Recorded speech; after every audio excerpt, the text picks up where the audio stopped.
बुजुर्ग फरमाते मैंने दुआ मांगने का तरीका अपनी बीवी से सीखा। हजरत वो किस तरह? फरमाने लगे मेरी बीवी ने ना मुझे कोई काम बताया, कुछ पैसों की जरूरत के लिए कहा, तो मैंने उसे कहा कि भाई अभी मेरे पास नहीं है, कुछ दिनों में आते हैं तो मैं दे दूंगा।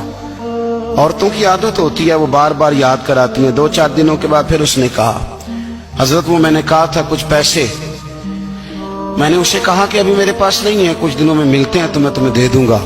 उसने कुछ दिनों के बाद फिर कहा हुजूर वो मैंने कुछ पैसे कहे थे।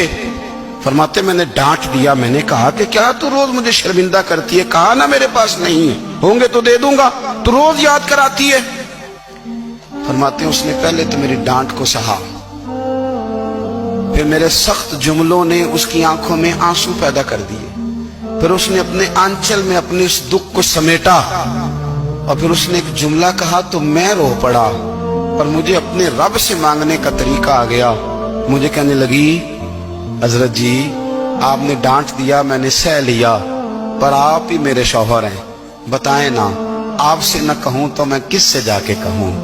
फरमाते हैं मैं रो पड़ा और मैं खुल के रोया और मैं तड़प के रोया और फिर मेरी सिसकियां बंद गईं।